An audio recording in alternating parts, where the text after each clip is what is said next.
Assalamualaikum warahmatullahi wabarakatuh. Kembali lagi dengan saya Yustisia Mevela NIM 1814080074 dalam mata kuliah Metodologi Penelitian kelas Tadris IPA Fisika B dengan dosen pengampu Ibu Dr. Milyasari SPD MSI Fakultas Tarbiyah dan Keguruan UIN Imam Bonjol Padang. Baik, pada kesempatan kali ini saya akan melanjutkan penjelasan saya tentang topik 6 bab 5, yaitu yang pertama kesimpulan. Kesimpulan yaitu suatu pernyataan atau proposisi atau kalimat yang disampaikan yang diambil dari beberapa pernyataan atau ide pemikiran dengan beberapa aturan inferensi yang berlaku. Jenis-jenis kesimpulan. Yang pertama yaitu perbandingan. Jenis kesimpulan ini membandingkan dua elemen satu sama lain atau membandingkan satu elemen dengan elemen itu sendiri. Yang kedua, sebab akibat. Ketika satu hal atau seperti peristiwa tindakan fenomena secara langsung mempengaruhi yang lain, itu adalah hubungan sebab akibat. Yang ketiga yaitu penilaian. Ketika seseorang argumen memberikan atribut subjektif tertentu untuk sesuatu, Anda bisa menyebutnya penilaian. Yang keempat, rekomendasi. Jenis kesimpulan ini menegaskan metode atau tindakan yang terbaik atau dalam bentuk negatifnya merekomendasikan terhadap metode atau tindakan tertentu. Yang kelima yaitu prediksi. Sebuah prediksi menegaskan pendapat si pendebat tentang sesuatu yang akan terjadi dalam waktu dekat atau jauh.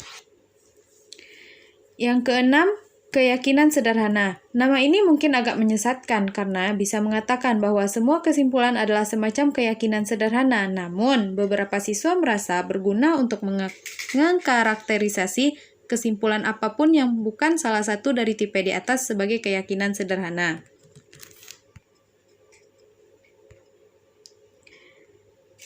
Selanjutnya yaitu cara-cara menulis kesimpulan. Yang pertama, nyatakan kembali topiknya.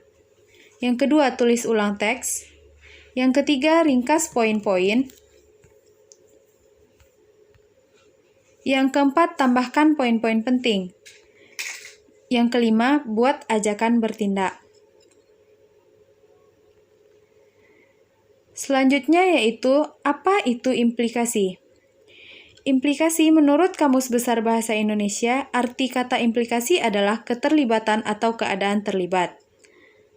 Menurut para ahli, pengertian implikasi adalah suatu konsekuensi atau akibat langsung dari hasil penemuan suatu penelitian ilmiah.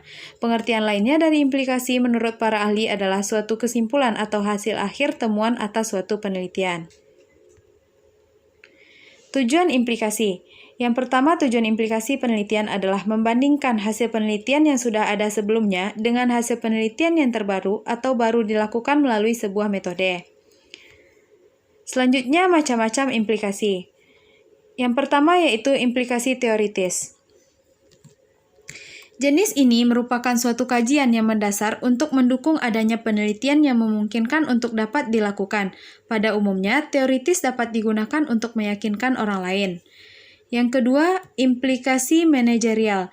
Jenis ini merupakan kebijakan yang di dalamnya terkait objek yang sedang dilakukan atau diteliti. Kebijakan ini dapat berupa kode etik yang harus dapat dilakukan dan terdapat dua jenis kebijakan, yakni prosedural dan substantif. Yang ketiga yaitu implikasi metodologi. Jenis ini merupakan metode atau cara penelitian di dalam menarik kesimpulan dengan benar. Yang keempat yaitu implikasi matematika. Kata implikasi juga sering digunakan dalam kajian ilmiah maupun penelitian yang melibatkan berbagai kajian ilmu matematika, dan ini yang disebut dengan implikasi logika matematika. Yang kelima, implikasi kepemimpinan, etika, budaya, dan globalisasi. Arti implikasi juga bermakna dalam sebuah kepemimpinan. Bagi seorang ditunjuk sebagai pemimpin, haruslah memiliki sifat yang berkualitas demi kemajuan perusahaannya. Demikian pula, pimpinan yang bijak memiliki implikasi yang positif sehingga memberikan efek yang baik juga. Implikasi etika berpengaruh terhadap kebiasaan manusia walau sudah diajarkan sedari kecil.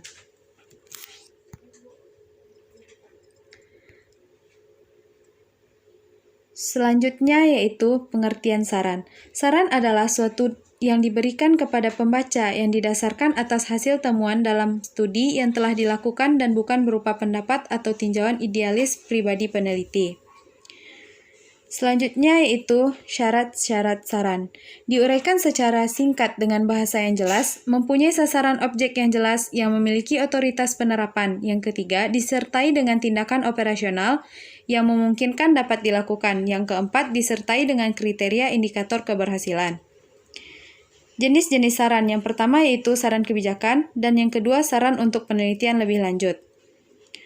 Di sini saya akan memberikan contoh saran. Dari judul skripsi, pengembangan media pembelajaran fisika berbasis web, Insight Sheets Course dengan model inquiry terbimbing pada materi pengukuran SMA kelas 10. Contoh sarannya, bagi sekolah sebaiknya media pembelajaran fisika berbasis website ini dimanfaatkan guna meningkatkan kualitas dan kreativitas peserta didik. Yang kedua, bagi pendidik, media pembelajaran website dapat dikembangkan secara berkelanjutan dengan materi yang berbeda. Yang ketiga, bagi peneliti, aplikasi website ini perlu dikembangkan lagi pada sistem aplikasi website yang lain. Dan yang keempat, uji coba sebaiknya dapat dilakukan dengan subjek yang berbeda.